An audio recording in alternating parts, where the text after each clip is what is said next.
Hello, everyone. My name is Jonathan Inyo, and I am a Richardson ISD alumnus, proud Yale, Apollo, and Berkner graduate. And I'm doing something new, something different to where I highlight Richardson ISD employees, their stories. And I figured no better way to start it than to highlight my former coach, Coach Shane Smith from Apollo. Give him the floor.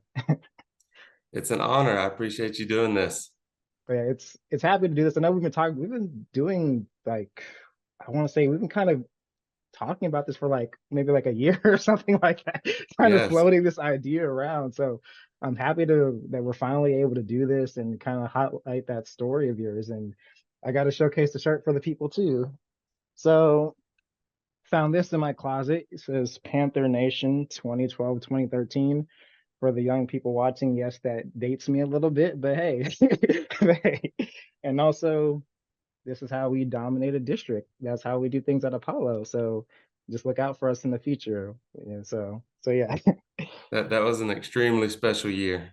Oh yeah, it was such a fun time too, especially I mean just making lifelong friends like the guys I still talk to from that time, and it was just such a great time too as well.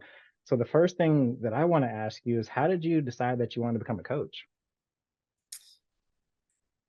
That's an awesome question. My growing up, I did all the sports. That's just kind of my generation. That was just what we did. Is we went through little leagues were huge, and I grew up in Richardson, so little leagues back then were huge, and it seemed like my dad was always in a coaching role, whether he was the coach of the team or just super involved with me.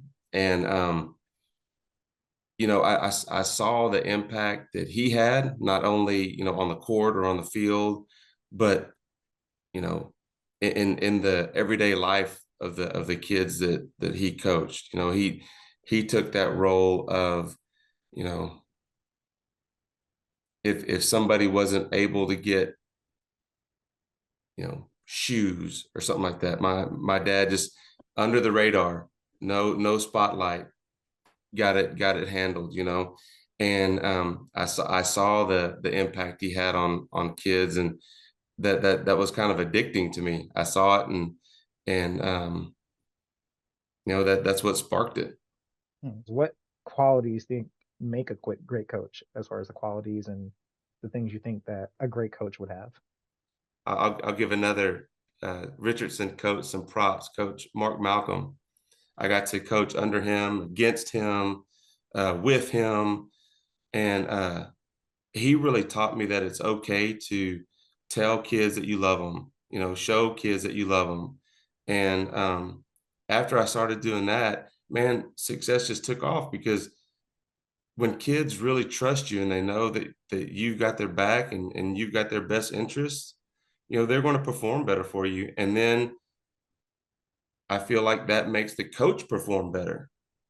So I think at the end of the line, to answer your question, just loving your kids, just showing them that it's okay to mess up.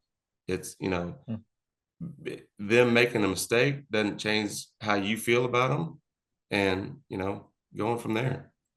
Now this pops up in my head. Okay, so kind of split into two parts. Favorite coaching memory from Apollo and also favorite teaching memory from Apollo too. Okay. Okay. Um, Man, there's been so many. Probably favorite coaching had nothing to do with coaching. Hmm. And it was, I mean, you experienced it. Yeah. We had uh when we have undefeated seasons, I've made this deal to where the athletes get to shave my head. Oh yeah. So I remember it's that. I thought a long time ago, when I was younger, I always wanted my hair to look great and my, everything, clothes looking sharp. And now it's kind of like, you know what, that's a memory that one, I'll never forget. And two, the kids will never forget, no matter how, what they did. If they were a major player in that season or they weren't, they got to experience that. And man, I've got pictures every year. I take pictures, and just the smiles and the laughter that's going on, because the trick is whatever hairstyle they give me, I have to wear it for 24 hours. So I have to wear it to school the next day. And all the kids laugh at me and, poke fun at me. And it's just, you know, it's an awesome tradition, I think, that we've started. And it just sums up the season just with Mm, smiles and laughter. mm, mm, And then getting back to teaching, teaching is probably harder because I've done so many different things. Like when I can tell you, in my special education days when I was teaching, I taught resource math, resource language arts, which is funny because I told you how I struggled with language arts. mm, But I had a young man that I was over his folder, and um, I was able to do some things to where he could get an athletic scholarship, and I got to go through that journey with him. And then when I transitioned to math, uh, again, just the way it works, I got some of the harder cases in my class, and just to see them, that aha moment of nobody else thought I could do this, but we worked really hard and now I can, and just see the pride on kids' face. And then of course in Avid, seeing kids come back and go, "Hey, look, mm, I've got a scholarship to college, or I'm going to college," or they might be the first person in their family to go, and just them come back and sharing that with me. And then in that partners PE class, the that I had a kid that it's funny because I know his dad now, and his dad works works in the same. I live in Murphy, Texas, and he works up here, so I see him all the time. And this young man called me dad at school, and I kept telling him, I'm like, man, you've got to stop doing that. You've got a great dad. Stop calling. I'm not your. That's got to hurt your dad's feelings. That was my thought process. And then I got to meet him, and his dad referred to me. Oh, you're his school dad. So we got to share those stories, and we still, mm, I keep up with him. He was just this year voted as prom king. So he was a mm. special needs student that has excelled and Oh yeah, I now heard he's about a that. prom king. Yeah. I mean, with all that you haven't said yet, is there anything that you can think of now that you would say, this is the advice I would share for those who want to work in education just in a general sense? Just go into it wanting to make a difference.